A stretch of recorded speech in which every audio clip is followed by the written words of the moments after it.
Common gym advice? That's complete nonsense. You need to switch it up every week to confuse your muscles. The whole muscle confusion is a big myth. If you're trying to be a really good basketball player, would you try to shock your muscles by playing soccer or tennis? No, you'd probably be specific in trying to do more basketball stuff, right? Same thing with muscles. If you want to be better at squatting, you should probably squat more and not change it up every single week. And then also from a tracking perspective, it makes sense to do the same exercises for at least a couple of weeks so you can keep track of your progress over time. Muscle confusion or shocking the muscle is the biggest load of bullshit I've ever heard. If you actually just want to get stronger and build muscle, you need to do the same things over and over and over again, week by week, month by month, year by year, and just gradually increase the weight or the reps. That is effective training. No pain, no gain. To an extent, yes, if you train close to failure, you should feel some type of disruption within your muscles. If you feel nothing at all, it probably means that you can go a bit harder. So I would say it is underrated. I think no pain, no gain probably needs to die. And I'm speaking from experience because I've been injured so much because I've tried to push through pain way too many times. Now, if you just train like a total pussy, definitely put yourself in an uncomfortable state when you're training. But if you're training through pain and you're making it worse, it's a terrible idea. And I do not recommend that. Literally ruined my training career. You can tone without getting bulky.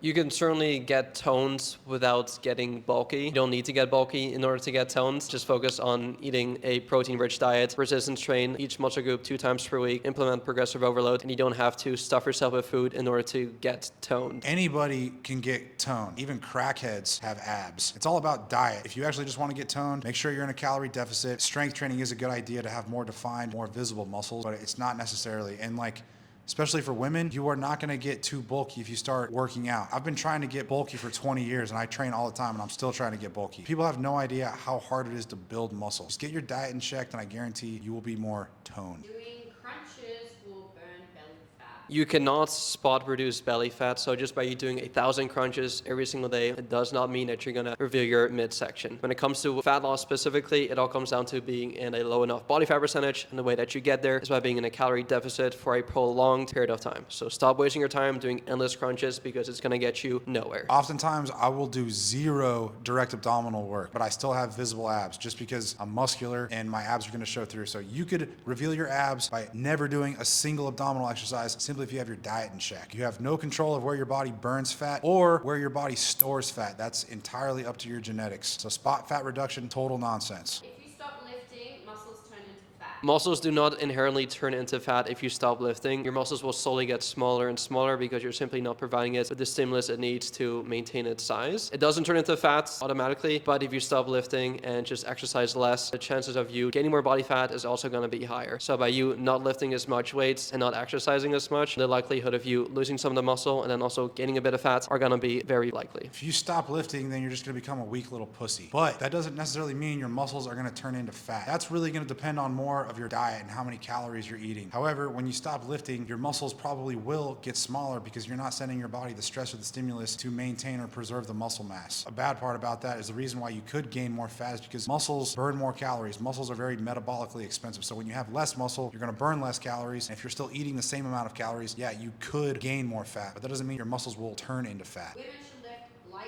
weights to avoid getting bulky. Whether you're a guy or a girl, you should not avoid lifting heavy. It will not make you too bulky. Trust me, I've tried doing this for years now. It's not an overnight thing. It's not that easy. Focus on lifting nice and heavy. The way that you get bulky is by eating like a pig. So make sure that your diet is in check. Progressively overload, get stronger, and you will get the toned look that you're looking for and not the bulky look. Just keep your diet in check. You stole my answers, bro. Stealing my thunder. Repeatedly. Regardless of your gender, we're all humans and our bodies respond to the same kinds of stress and stimulus, like biologically and physiologically. If you just want to get healthier, you're going to need to strength train. And if you want to effectively strength train, you need to lift challenging weights. Women will not get bulky just by lifting weights. I've been lifting weights my entire life and I'm still trying to get too bulky. It's not like it happens overnight and is not easy. Cardio is the best way to lose fat. It's a tool to help you burn more calories, but it is not the only thing to lose body fat. What it ultimately comes down to is being in a calorie deficit. Now, cardio can help create that calorie deficit for you, but unless you keep your diet in check, unless you eat less calories than you burn, cardio will not really do a whole lot. Use it as a tool, but also use it with your diet. I'll just say this. It is so much easier to just eat less calories than it is to try to burn more calories by doing mind-numbingly long cardio. It's all nutrition. Me and Conan can get completely shredded doing 0 cardio if we just were eating in a big calorie deficit. It has nothing to do with it. Cardio just, it helps you burn more calories. That's it. But it's way easier to eat less calories. Squats are bad for your knees. Squats are not bad for your knees unless you're using a lot of weight that you cannot manage to a full range of motion. Squats are totally good for you, totally healthy. Just make sure that you're using weights that you can actually properly handle, use a full range of motion, and do not ego lift. Squats strengthen your knees. I've had 11 knee surgeries, and the way I've rehabilitated my knees is just by doing heavy, deep back squats with the right amount of weight. Not too heavy, not ego lifting, just progressively strengthening my knees and rehabilitating them through loaded, full range of motion squats. Incredibly good for your knees. Deadlifts are dangerous and not worth it. I broke my ankle deadlifting. Oh, your ankle. The deadlift didn't hurt my ankle. Me celebrating hurt my ankle.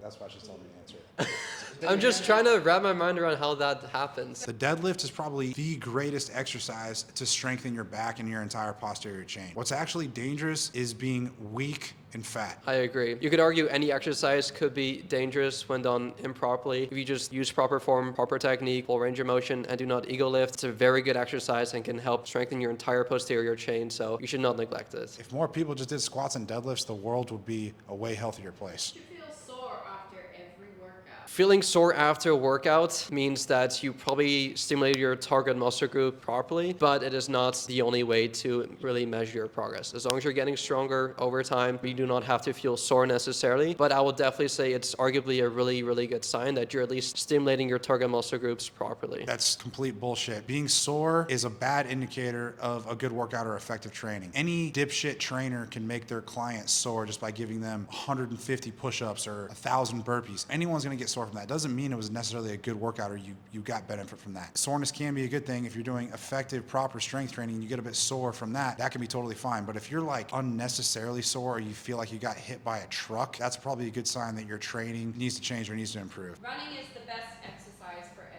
Running is not the best exercise for everyone, depending on what your goals are, but especially if you're overweight, it can be very taxing on your joints, knees, and connective tissues. And so that is why I recommend for most of our fat loss clients to actually just walk. It's very low impact. Anyone can do it at any time. It doesn't beat you up. Running, you do not have to do. If running was truly the best exercise, why do runners look so weak and soft? Anytime you go out into like a public park or a track, you'll see people just running, and I've never ever wanted a runner's body. The greatest way to spend your time exercising is strength training. That offers you the most value. And then find whatever kind of cardiovascular activity that you enjoy the most that you can stick to and prioritize that. It doesn't have to be running. You have to eat every 2 to 3 hours to keep your metabolism going. You do not have to eat every 2 to 3 hours to keep your metabolism going. That's a big myth. Just eat based on whenever you're hungry. And as long as you just focus on hitting your total daily calories for the day, your total daily macros, it doesn't matter whether you eat it every 2 to 3 hours, every 4 to 5 hours, it doesn't matter. Just focus on the big picture. Conan's absolutely right on that. However, if your goal is to like be as strong as possible or as strong as jacked as possible, eating every 2 or 3 hours is probably more optimal just so you can get all your meals in. So it's case by case. For most people, you do not need to eat every 2 to 3 hours to keep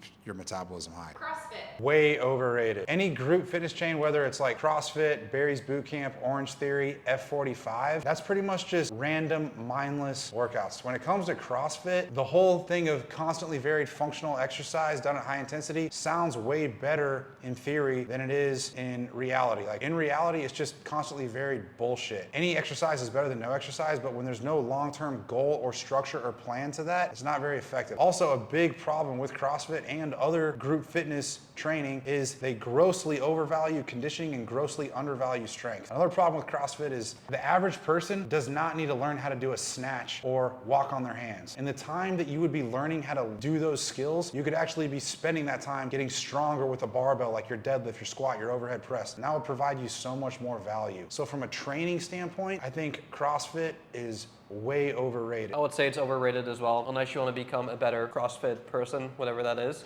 then by all means do more CrossFit. But if you just are looking to be more healthier, more energized, I would just say do regular resistance training, regular exercises, and get your diet in check. And you do not have to do all these crazy dances that Tanner just explained. So Well said, Conan.